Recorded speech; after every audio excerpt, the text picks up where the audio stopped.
Alright, hello everyone. My name is the Fuzzy Unibrow, or if you want to, you could call me Scotty. Um, before before I get into what I'm about to talk to in this video, I would like to point out, welcome to my channel. Um, and probably by now, if you have already looking at this, you will probably have figured out by now that I am not good at Halo, but there is a story behind it, which I will get into right now. Um, Way back, years ago, back in 2001, there was a game called Halo Combat Evolved. At the time, I was 5 years old, and I'm probably dating myself right now. But at the time, the only thing that I could remember about that game was me playing with my cousin on a couch upstairs at his home, and we were playing Assault in the control room. I couldn't drive the tank obviously because as a little kid I couldn't control the controller very well because my hands were so small, and the analog sticks were kind of in a weird position, or the thumbsticks I should say. God. Anyways, uh, it was just so good. And one of the things is that when we watched the cutscene, uh, one of the things that stuck out to me was the character. You know, and of course I know him now as the Master Chief, but he had such an epic voice about him. And every time I would go home from my trips over to his house, which was 40 minutes away from where I live now, uh, it's just, as a little kid, I always imagined myself as the Chief because you never see his face in the game. No, nor do you know his name until Halo 3, but that's another topic. And I could always see myself as the guy inside the green suit. And the explanation that we use for that is I would always imagine that when the helmet is on, I would talk in his voice. When the helmet comes off, I'm talking in my voice. And oh, those dreams are so good. There's one where I think I saved my town. And I had the voice, and there was this girl that I really liked at the time. And she said, you know, who are you? And I would take off the helmet, and then there would be this big reveal. Anyways, um, but later on, as time went through, there was a commercial, a TV spot, I guess you could say, for Halo 2. And one of the things that I remember about this trailer was that when the Master Chief revealed himself, I was like, wait a minute, is that related to that one game that I play with my cousin all the time? Uh, and the only thing that I remember, or one of the things rather that I remember vividly, is when, and now I know who it is, it's the Prophet of Regret. When someone says, there are those who said this day would never come. What are they to say now? As soon as that trailer ended, I was sitting there, was like, that has to be related to the other game that I play with my cousin. So the next time I go to his house, I instantly ask the question, hey, did you see that trailer? You know, had the green guy in it. You know, it was the game that we used to play a while back. You know, it had the 2 with the circle around it. And, oh, it was so great about this memory. Oh, it's so good. My cousin immediately opens the disc tray to his Xbox and says, are you talking about this? And in his hands are the Halo 2 discs, is the Halo 2 disc. Oh, we played that game so many times afterwards. Oh my god. My favorite mission from Halo 2 has to be Metropolis. And this is the mission that I played all the time as a little kid. I referred to it every time I went to my cousin's house and I said, can we please play the mission that has the spider in it? And of course I know it's called the Scarab. And I kept on saying, you know, we got to play the mission with the spider in it. And we played it all the time, and it had everything. That mission had everything. It had the tank, where you go across the bridge. You got an warthog, and finally you get to take down the Scarab near the end. There was at one point in time where my cousin tried to glitch out of the map and get one of the Banshees, because he figured that he could get the Scarab gun easier that way, and he failed epically at that. Because you can't advance to the next part unless you actually go through the tunnel. Anyways, the custom games for that game was great too. I remember trying to go with my cousin and his friends. We tried to go for the Golden Warthog a couple of times. Again, we failed because it doesn't exist. at the time, but back then there's no way you could know because the internet was just barely taking form. Now, all of this came to an abrupt end in 2005. My cousin's dad, or my uncle, died in a car accident, and their family, or his family rather, never fully recovered from that moment.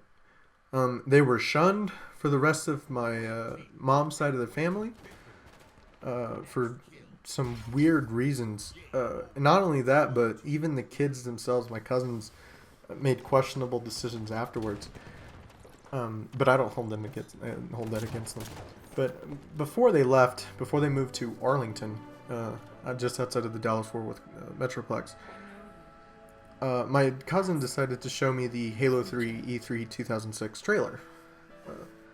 And once again, that just kicked off years and years of dreams of me being the Master Chief, of course. And I never figured out what the whole trailer was all about because I never got to play the game. I never got to play Halo 3 in its prime. Even though I asked for an Xbox 360 for my Christmas present in 2007, it didn't come out. Of course, there had been years of me going to the library to get 2 hours worth of internet time because I didn't have internet access at home until I was in 8th grade. And I would go to the library and I'd watch the Halo 1 or Halo 2 cutscenes. And at times even the Halo 3 cutscenes. And I would watch them and they were great.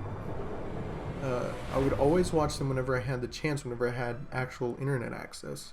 And when I was still in elementary school, I would get the headphones, pull out a laptop when I had extra time or free time, and I would watch the Halo 3 trailer on Amazon because it wasn't blocked by the school's internet. And there were so many years in between.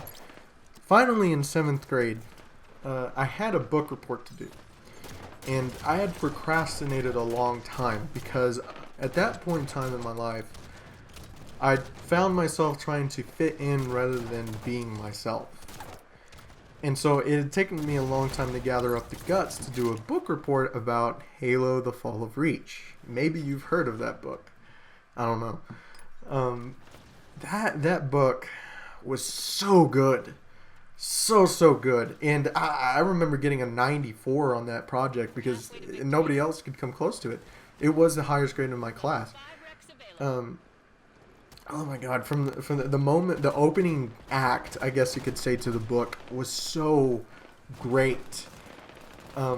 As a kid, I could not have access to violent video games. My parents were staunchly against it. I couldn't even own a water pistol, a water gun that shoots water out of it because it represented violence, according to my parents, or my mom specifically. And so reading this book, I mean, it pissed off my mom, but whatever.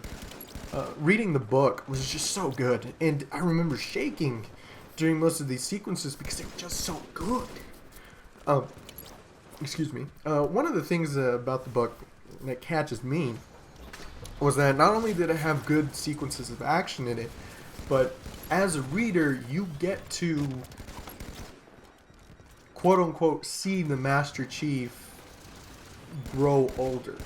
From a kid to the moment that they go on their first mission, to the Sigma Octantis story arc in the book, to the events of Reach, and which included, how the Master Chief and Cortana came through, which is just perfect, the way that they came together, because originally they hated each other to some degree, and then as that first training exercise went through and ultimately ended, they came close together, like extremely close, and it explains every single action afterwards in the timeline of the Halo universe. That book was so good, and after a month of saving money, I ended up buying the Halo 1 PC version. And again, that pissed off my mom. She threatened to throw the disc away, but that never happened. And my computer at the time was a piece of crap. When I tried loading the Halo 1 PC game, it would not render the colors on any of the AIs. So, for example, a Marine would be gray. The Covenant soldiers would also be gray. The Master Chief himself was also gray. They would load things like the Pelican and all that stuff, but you could hear my computer just like the processor was just going crazy with the noise because it was a piece of crap. I still have it, by the way. It's in my room, just sitting there in storage basically, but it was really good. I still have that just to that day. And of course, after I played that game, you know, even after playing this all in the control room, I loved playing the final sequence on the mall, which is the final mission in the game. Fast forward a year later, I would finally gain internet access, and then I believe it's immediately a year afterwards, I would get my hands on a 360. And this is when I started saving up money to buy all of the Halo games. My first multiplayer experience was on Reach. My first game did not go well until I decided to stop running into the middle of the map and just sit back and relax. And that's when I started getting more addicted into the Halo multiplayer. Along the way, I met up with a guy named Dar. And, of course, his gamertag at the time was something weird. I think his gamertag started with the R and ended with the A. It was really weird. We used to play team doubles on Halo Reach all the time, and one of the most memorable moments was when we beat a squad of Inheritors on team doubles. And that was the moment that, you know, that got me into it. Of course, for some reason, Dar's account went inactive for a really long time. I ended up playing Halo 4 by myself, grinding all the way through that. That was just a terrible experience. All the way up until December, when I got stuck at SR50, or rather somewhere near close to SR70, and they had yet to release they had forgotten to raise the cap from SR70 to SR30 whatever. I can't remember anymore because it's been so long. And they gave us codes to the people who didn't order the edition, who didn't pre-order it, if I remember correctly. And the code that they gave me was corrupted. So it took them 2 more weeks for them to give me a code that properly worked. And in that time, I ended up buying Black Ops 2. Completely lost focus on Halo. So one day when Dar creates a new account and he sends me a message, by that point in time when I decided to go back to Halo, my skill, any skill at all that I had developed, completely went out the window. It was a long, hard grind to get back into Halo at that point in time. And finally, when I reached the data cap, I said, fuck it, I'm done. You know, just wait until the next game comes out. That next game was the Master Chief Collection, unfortunately, and 343 fell flat on their stupid faces in that one. So once again, you lose my attention on that. So Halo 5, you know, flash forward to now. Halo 5 has been out for some months. When this game first came out, I was a little disappointed because they only had 7 playlists to play. There's still no social playlist as I'm speaking. And really, the focus really hasn't been there. And obviously, if you've seen the video by now, you've seen me do plenty of stupid mistakes, and you're probably screaming at your screen, or you've probably X'd out the video by now. But my idea for this channel is to show you my progression from being a quote-unquote noob, as some of you might be calling me by now, to hopefully an above-average player who is all around good at the game, but not to the point where they're like, oh, this dude should try out for a pro team. No, nothing like that. Probably will never get there. My idea is that every time I rank up, I immediately record a live commentary of me playing the next game afterwards. So let's say I hit the rank 36. Immediately the first game after that rank up, I immediately record a live commentary. And the hope is, you know, as I've said before, for you to see my eventual progression through the game. Also, in the future, 2 things that I would love to do. One is me playing all of the campaigns, basically live commentary of all the campaigns from the first Halo game, or rather from Halo Wars all the way through to the current game, which is Halo 5. Just a live commentary through all of those games in linear, sequential order. Because I do have a profound knowledge, and I would think that would be entertaining to some people to listen to that. Also, and the second part is to give, I guess you could say, a review. I think that's the proper word to use, of the games that have come out since 343 has taken over.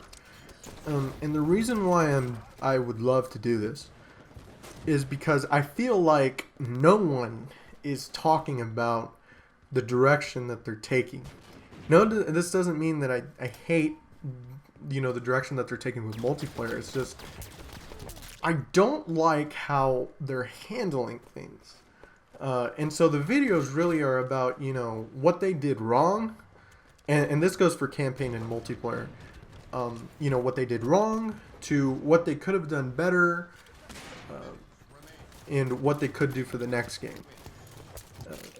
Stuff like that. I'm thinking about, preliminary stages, thinking about calling it the what could have been ... or, what could have been dash Halo and then whatever game it is. In an attempt to basically say, this is what's wrong with the game, this is what you've done so far, this is how you could have done better, and then this is how you could approach the next game. That's the sort of thing that I was thinking about. So, assuming that you've stuck around this long, thank you for watching this video. I hope, if you want to, you can like, maybe, hopefully you can subscribe as well. I'm looking forward to this. I've been wanting to do this ever since I watched one of Paul B's videos. You probably don't even know who that is, but he used to be a 10,000 subscriber Halo channel way back in the day. Well, not that long ago, because he tried to make a comeback, but he literally was my inspiration to play Halo again when I found him on YouTube years ago, back in 2012. And as I end this video, I would love to say thank you, Paul B, for getting me to love this game again. And without a further ado, thanks for watching.